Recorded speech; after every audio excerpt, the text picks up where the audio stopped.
Welcome to Epilogue Podcast, the show where we discuss some stuff that happened on a different show ages ago which nobody really cares about anymore.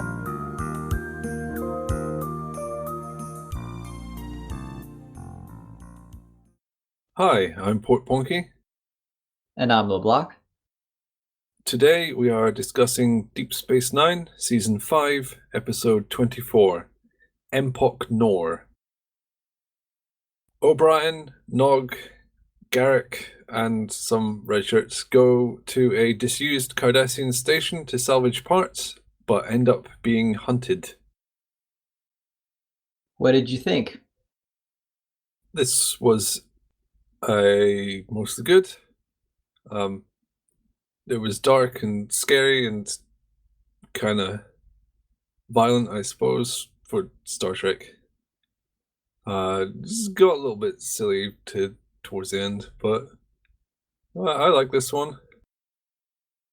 You sneaked that word mostly in there. Why do you say mostly good? There's a fair few cliches being bandied about in this episode. The most obvious one is they go to another station that's the same as their one, but disused. But the camera is tilted, and it's dark. Yes, it definitely is a different place. It's not like they just threw some junk on the sets and said, "Here we go." No, really, it's a different place, we swear. That's excusable. It's done a lot, but the reason it's done is because it gives a new environment without costing a fortune. The other obvious cliche is the bunch of dudes they took along. So they can have a crazy high body count. Yeah, it's fairly obvious as soon as they're getting in the runabout and one of them says, "Oh, we could look for Cardassian emblems. I love them because that gives my character a trait." And the Bolian's like, "Oh no, booby traps. Why did you make me volunteer for this? Oh, rapid character development. I wonder who's going to die." It really sticks out because we never hear unnamed characters talk that much in one go. They could play it better with randoms on Star Trek. They always just conjure them up out of nowhere. And sometimes they are actually from previous episodes.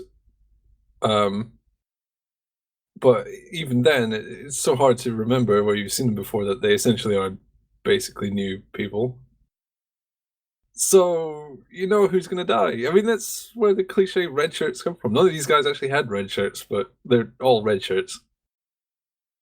And I think I said it got silly towards the end because when Garrix captures Nog, suddenly he needs Nog alive for plot armor. That didn't make any sense. He would kill him right away. Yeah, that kind of is a weakness. Red shirtness doesn't apply to Nog, so he needs him alive for whatever unspecified reason. It hurts the dialogue, too, and the metaphor he uses using the board game. Oh, it's just you and me. And I guess Nog on the side. I couldn't imagine what reason he needed Nog alive for, because whether he killed him or kept him alive, O'Brien was coming for him. I can't imagine O'Brien stopping because Nog is dead. Yeah, I don't think he cares about Nog any more than anyone else. That sounds harsh. There's no special place in O'Brien's heart for Nog. He's just a crewmate. Sure, O'Brien doesn't want more blood on his hands, but he's going to go after Garrix regardless.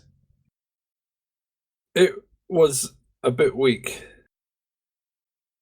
It would have been better if he'd critically injured Nog and O'Brien had shoved him in one of the stasis tubes. Or the old, he attacks him, assumes he's dead, and then goes off after O'Brien. yeah, Nog really deserved to get gutted a bit. I'm not saying they should have killed off the character of Nog, although that would have made this episode quite bizarre. But he should have been wounded. He got out of that without a scratch, really.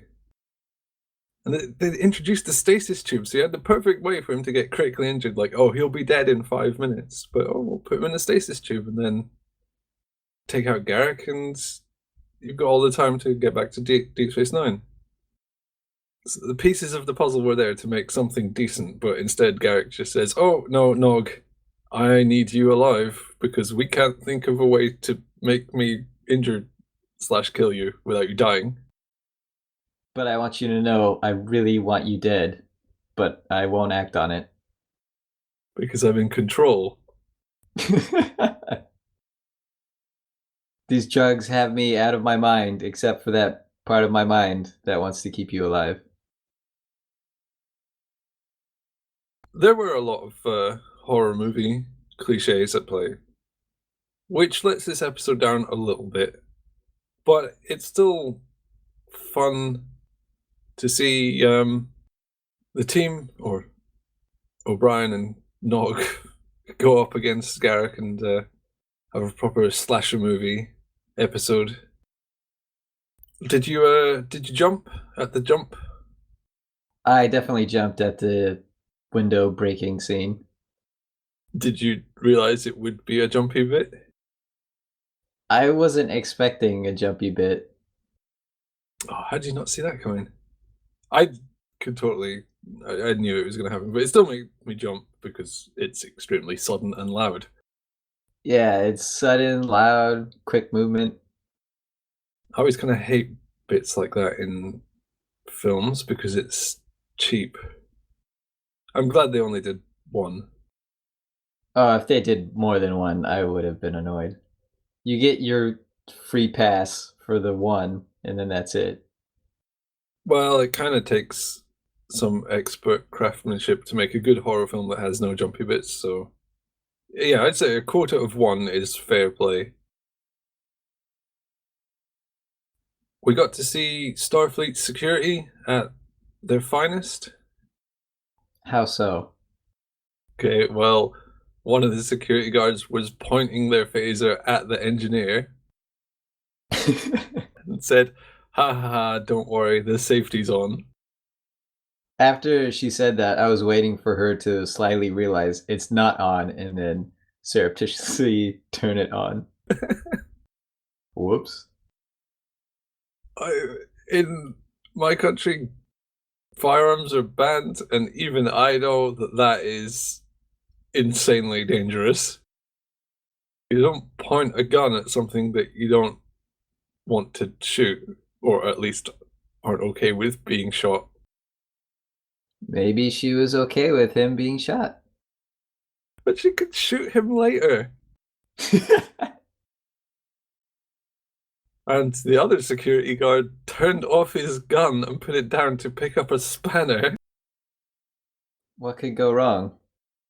And it's not like he was just a guard. He knew there was a psychopathic killer out to get them. If he was just doing his rounds and he was like, "Yeah, okay, I'll get you a spanner, no problem," that I would say fair enough. That's slightly undisciplined, but you know. But when there's a killer out to get you, He should have been on high alert. Garrett did everyone a favor by stabbing that guy. He was thinning the herd. He was actually trying to help everyone. I don't like that Garrick left that guy alive. I think Garrick would finish the job and be thorough. But he could have left him alive so he could report to O'Brien and increase the thrill of the hunt. I could see him doing that as well. But they could save him.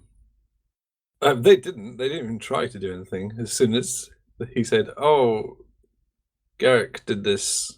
Ouch," they just sort of wandered away. Well, there's nothing we can do.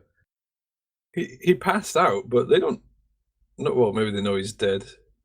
But still, even if someone is just, their heart has stopped beating that second, there are things you can do. You shouldn't just give up. But OBrien is a man of war. He knows, he can recognize when the life drains from somebody. They should put that guy in the stasis tube. They wanted him to die. That'd be much cooler if you chuck that guy in the stasis tube. I just want him to use the stasis tubes. Does this mean that Deep Space Nine is outfitted with some stasis tubes? I'm going to be annoyed if it is, because they haven't used them. Odo put them in storage. I also don't like how this place is an exact replica of Deep Space Nine. I would have liked it more if it were a smaller version of it. I can't imagine Cardassians abandoning this thing. It's huge. It was expensive. It's really difficult to accept that. Well, I guess the idea was they didn't abandon it. They maybe just left it for later. But yeah, I don't know why they wouldn't just move it to somewhere more useful. We know Deep Space Nine can move. So Empok Nor can surely also move, because it's identical. It seems extremely wasteful to throw a gigantic space station away. Yeah, it's massive. It's also extremely bizarre that it was even there, because it's a mining station. Or Terok Nor is a mining station. It took the raw minerals from Bajor and processed them for shipment to Cardassia. But this station is just in the middle of nowhere. There's no ore coming in, I guess. It's a practice station for Terok Nor. Oh, yep. When Nog sees the runabout drifting in space, he says, "That's not right." Yes. I feel that's kind of an understatement. I was surprised at their lack of concern, both on behalf of Nog and just generally that their only means of escape had been destroyed. I mean, they had a science plan, so it was okay, but still. OBrien is an engineer. He doesn't focus on how dire the situation is. He wants to fix it immediately. Oh, I don't mind if OBrien was okay. I mean, this is probably like a regular day for him. Yeah. I really liked when one of the red shirts makes an inappropriate joke about smoke signals, and then that is what gives OBrien an idea for how to save them. He can't turn off his brain, his drive to fix things. It's good they all know what smoke signals are. Which is not unreasonable, because I know what they are. And I've never used them, obviously. We're already pretty far removed from smoke signals, and we know what they are. It's just an odd thing to pick. Yeah, out of all the things you could say, and he picks that. It doesn't say send him an email. Shoot him a text. Update your Facebook status. Miles O'Brien is now trapped on Empok Nor. 7 likes.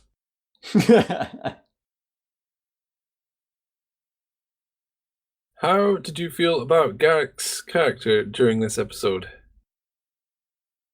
I loved that he couldn't resist saying a one-liner before he killed someone, because that's what he would do. A kiss-off line.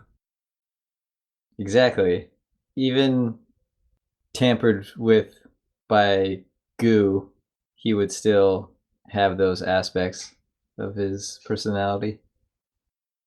So maybe Bashir's James Bond-esque hollow games are more accurate to the spying reality than Garrix let on. That's a weird connection to make.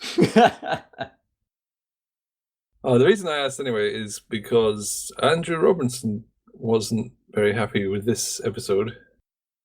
Oh, why not? He doesn't like playing a psychopath because his breakout role was in Dirty Harry as the Scorpio killer. So he was kind of typecast as a psychopath. Understandable. I think the script originally didn't have any of the stuff about Garrix trying to get under O'Brien's skin, mentioning Setlick 3 and that sort of thing. Oh. So it came out really flat.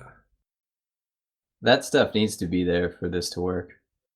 Yeah, it got rewritten so that it had that angle, which made everyone a lot happier with it. But I think from what I read, Andrew Robinson still wasn't too happy to fall into his typecast role. That manipulation is a great through line for the episode because on the runabout, before they reach Empok Nor, we see Garrix trying to goad O'Brien into a game of, is it Kotra? Kotra, yeah. And he's subtly trying to shift him. And then we get it again once he's under the influence of that stuff. And it's way more over the top. And he's needling him more.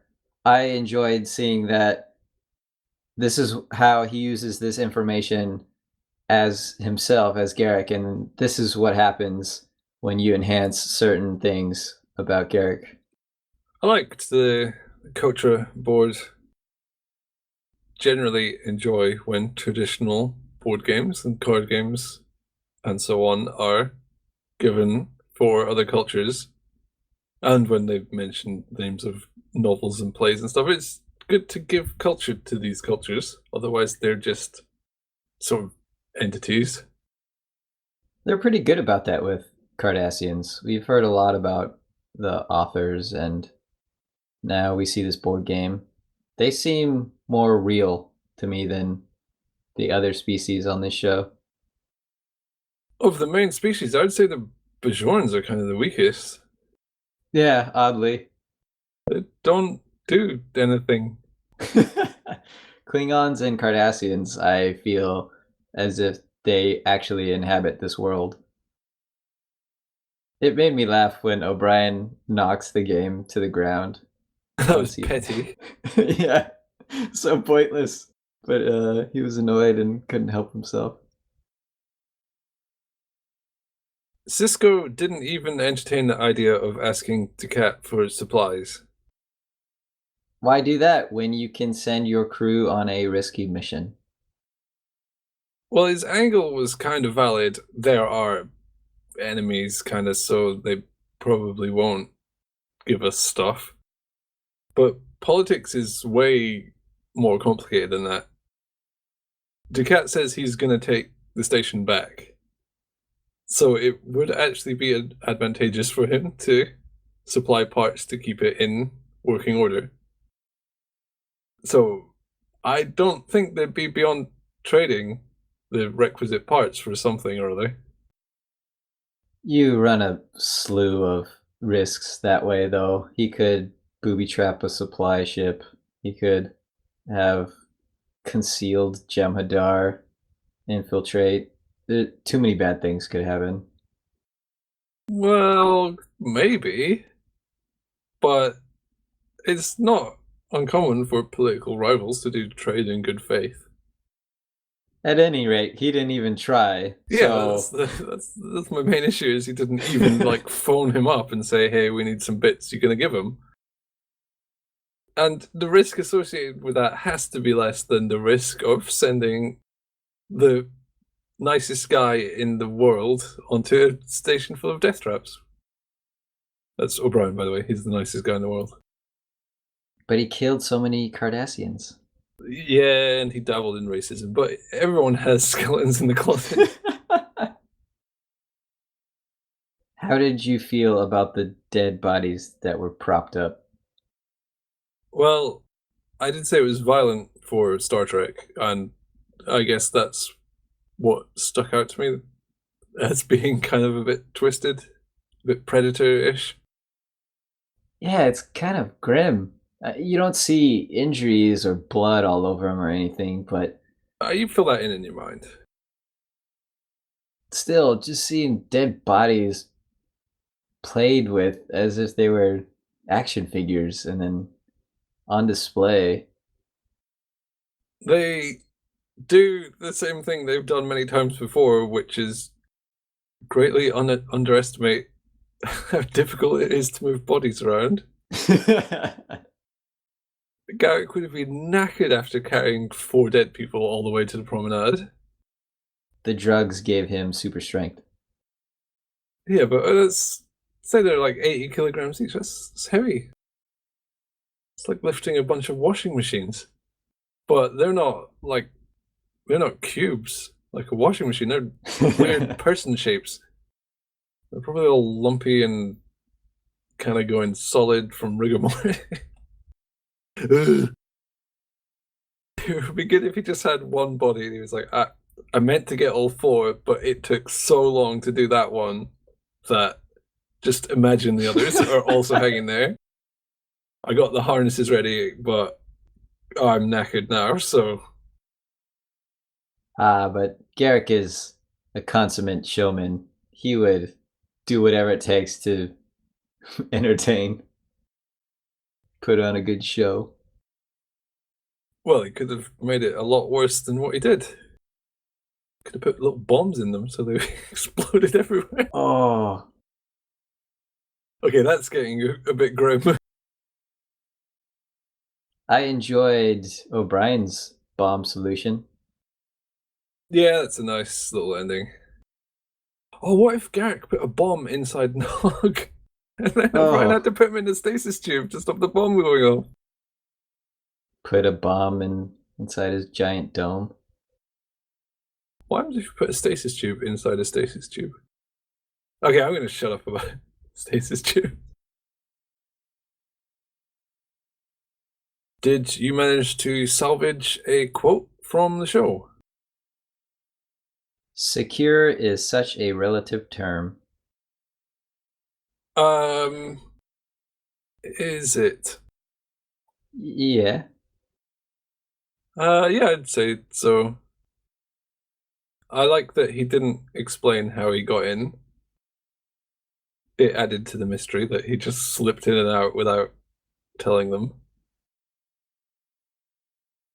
So if we agree on the quote, there is nothing more to discuss. We are secure in our agreement. The end. Bye.